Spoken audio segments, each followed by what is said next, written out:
आदिवासी समुदाय से संबंध रखने वाली और उड़ीसा राज्य में पैदा हुई द्रौपदी मुर्मू को हाल ही में भारतीय जनता पार्टी के द्वारा भारत के अगले राष्ट्रपति के पद के उम्मीदवार के तौर पर सिलेक्ट किया गया है। और यही वजह है कि इंटरनेट पर आजकल द्रौपदी मुर्मू के बारे में जानना चाहते हैं। देश के सर्वोच्च पद यानी राष्ट्रपति के लिए मतदान हो गया है। अब 21 जुलाई को नतीजे आएंगे। इसी दिन तय हो जाएगा कि देश को द्रौपदी मुर्मू के रूप में पहली आदिवासी महिला राष्ट्रपति मिलेंगी या फिर यशवंत सिन्हा के तौर पर विपक्ष कमाल करेगा।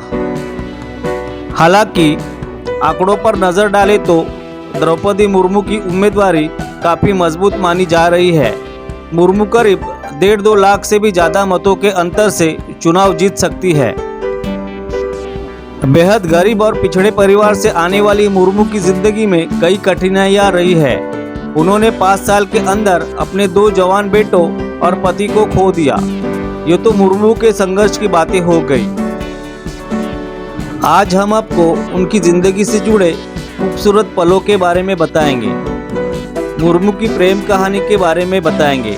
कैसे उनकी मुलाकात श्यामचरण मुर्मू से हुई, कैसे दोनों की शादी हुई, शादी के लिए परिवार को दोनों ने कैसे मनाया, शादी में दहेज के रूप में क्या क्या मिला, आइए जानते हैं।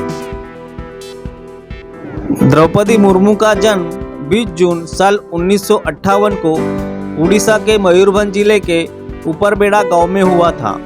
मुर्मू संताल आदिवासी परिवार से आती है। उनके पिता का नाम बिरांची नारायण टुडू था, वह किसान थे। द्रौपदी मुर्मू की शादी श्यामचरण मुर्मू से हुई थी। दोनों से 4 बच्चे हुए। उनमें 2 बेटे और 2 बेटियां थी।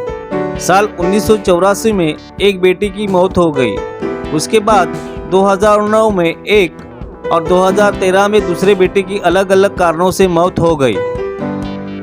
2014 में मुर्मू के पति श्यामचरण मुर्मू की भी मौत हो गई। बताया जाता है कि उन्हें दिल का दौरा पड़ गया था। अब उनके परिवार में सिर्फ एक बेटी है जिनका नाम इतिश्री है।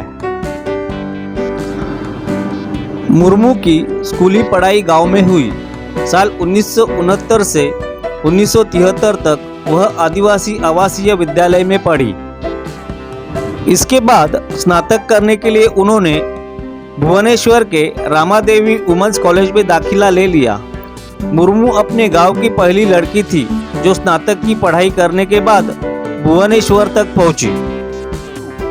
कॉलेज में पढ़ाई के दौरान उनकी मुलाकात श्यामचरण मुर्मू से हुई। दोनों की मुलाकात बढ़ी, दोस्ती हुई। दोस्ती प्यार में बदल गई। श्यामचरण भी उस वक्त भुवनेश्वर के एक कॉलेज से पढ़ाई कर रहे थे। बात 1980 की है।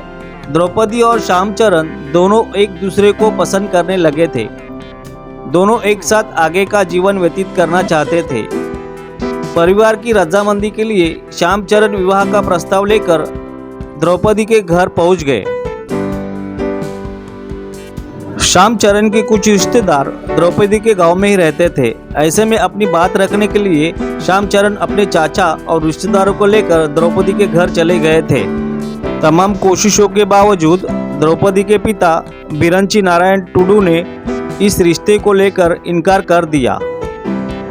श्यामचरण भी पीछे हटने वाले नहीं थे।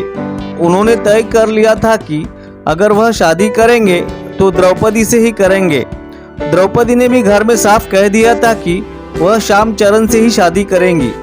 श्यामचरण ने 3 दिन तक द्रौपदी के गांव में ही डेरा डाल लिया। थक हार कर द्रौपदी के पिता ने इस रिश्ते को मंजूरी दे दी। शादी के लिए द्रौपदी के पिता मान चुके थे।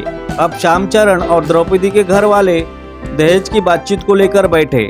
इसमें तय हुआ कि श्यामचरण के घर से द्रौपदी को एक गाय, एक बैल और 16 जोड़ी कपड़े दिए जाएंगे। दोनों के परिवार इस पर सहमत हो गए। दरअसल द्रौपदी जिस संथाल समुदाय से आती है उसमें लड़की के घर वालों को लड़के की तरफ से दहेज दिया जाता है। कुछ दिन बाद शाम से द्रौपदी का विवाह हो गया। बताया जाता है कि द्रौपदी और श्याम की शादी में लाल पीले देसी मुर्गे का भोज हुआ था। तब लगभग हर जगह शादी में यही बनता था। द्रौपदी मुर्मू का ससुराल पहाड़पुर गांव में है। यहाँ उन्होंने अपने घर को ही स्कूल में बदल दिया है। इसका नाम श्याम लक्ष्मण शिपुन उच्चतर प्राथमिक विद्यालय है।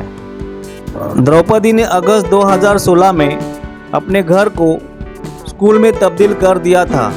हर साल द्रौपदी अपने बेटों और पति की पुण्यतिथि पर यहाँ जरूर आती है।